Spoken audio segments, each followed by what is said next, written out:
Hey, friends. Hey, Kellen. Hey, Kellen. Oh. What's our story today, Kellen? Well, in today's story, the sky's the limit. Except, actually, it's not the limit. Yeah, you'll see what I mean. Our story really reaches for the stars. Did somebody say stars? Look no further, Kellen. I'm right here. Hit it, Greg. Glad you came. Glad you're here. I know it's getting late, but never fear. We'll give a blow-by-blow of the Bible story on the Melv Solomon Story Recap. It's good to see you, Mel. Oh, you're too kind, Kellen, too kind. And here's my brother-in-law, Greg. Don't forget about Greg. Hey, just keep your hands on the ivories, Greg. Right. Well, I'm going to get started with telling the Bible story now. Oh, you got it. You do the talking, we'll do the musical summarizing and styling. Hands. Right. So, just a little recap before our story. Remember that Jesus died on the cross in order to save the world. His disciples were completely heartbroken. They thought all hope was lost. But then, Jesus rose up from the dead. He came back to life, defeating death completely. He appeared to many of his followers and friends over the course of the next 40 days. Oh, that must have been a great 40 days to feel alive like that. You know the song I'm thinking, right, Greg? Greg! Saute the chicken. Yeah, you stayed up too late watching cooking shows again, didn't you, pal? I knew it. Hit it. No, yeah. I feel alive. I feel alive. Wind in my hair, sun on my face. I feel alive.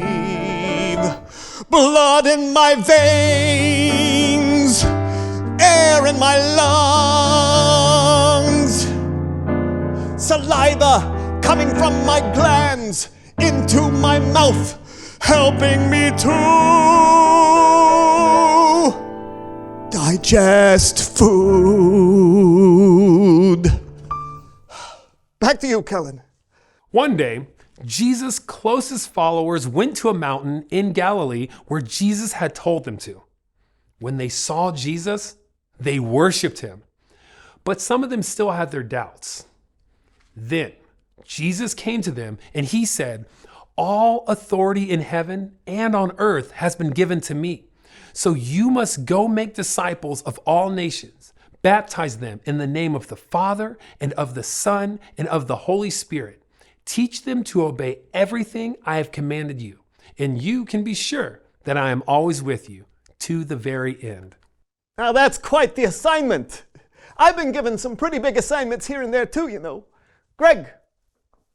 My belly's empty. Oh, You can eat later. Okay. Play the tune. Homework. Teacher gave me homework. Can't give up, it won't work. Gotta get it done. There's reading, plus there's math and science. Scarier than giants. It is not much fun. Still, it's easier than cleaning my cat's hair off the couch and the carpet. What Jesus told his followers to do was a lot bigger than that. He told all his disciples to teach all nations about him. And it was a good thing Jesus promised to always be with him. Another day, Jesus was eating with his friends and said, "Do not leave Jerusalem. Wait for the gift my Father promised.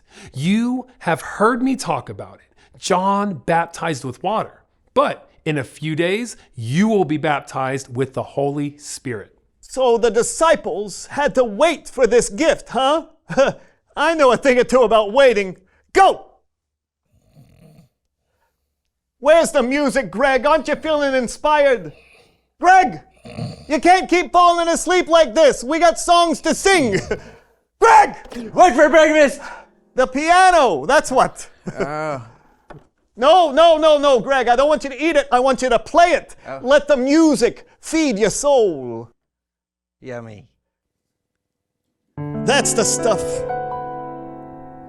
Waiting. Waiting is no fun when you know something good's about to come. Like for Christmas, your birthday, or any time a present's due. You have to wait till the gift is given to you, or else it'd be stealing. Right. Now, here's where our story reaches new heights. After Jesus said all those things to his disciples, he was taken up into heaven. His friends watched him until a cloud hid him from their sights. Straight up to heaven, huh? You hear that, Greg? Greg, where'd you go? Did you ascend too? While Jesus was going up, two men dressed in white appeared to his followers. They said, "Men of Galilee, why do you stand here looking at the sky? Jesus has been taken away from you into heaven, but he will come back in the same way you saw him go." Now, wait a minute. Jesus really left? Oh, Kellen, that is not right. You said he promised to always be with them. He did, but he didn't say how he'd be with them. The disciples may have thought that it would have been the same way it had always been, but God often does things differently than we expect. Remember how Jesus promised the Holy Spirit would come? Yeah? Well, that's a way Jesus can be with us all the time, through the Holy Spirit. And it's a good thing too, because in order to do what Jesus told us to do, we need to have him with us, giving us his love for people and helping us be brave and wise and kind as we teach people about him. Oh, yes! I like the sound of that. Just like I like the sound of my own singing. One more song for the crowd, don't you think, Greg? I eat music for breakfast. That's right. Now eat up. Okay. When Jesus came back to life, he was with his friends both day and night. He told them to spread the good news to everyone in the world. Then he rose up in the sky, past the clouds and out of sight. But don't you worry, don't you fret, we're not alone. We've got the Holy Spirit. I think that wraps it up for us, Kellen. Say goodbye, Greg. No! We gotta feed you before these things. Thank you, Melvin, Greg. Appreciate y'all. What'd you think, fellas? Man, that guy can sing. That's amazing. Jesus just went straight up into the sky. Pretty awesome, huh? And the fact that he sent the Holy Spirit to be with us? Oh, yeah, seriously, because, all those things he told us to do, make disciples of all nations, baptizing them and teaching them everything, that's a lot to try to do on our own. Yeah, I'm not even sure what all that means, to be honest. It means we tell people about Jesus with our words and with how we live our lives, especially our actions.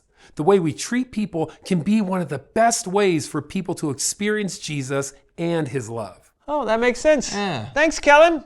Absolutely. I'll see you guys next time. Bye, Kellen. So, loving people is a big part of what Jesus told his followers to do. Yeah, because when we share God's love with others and they experience what Jesus is like, they may want to know more and follow him too. That's a pretty big deal. So, Reveal the question. oh, this is great. How can you share God's love?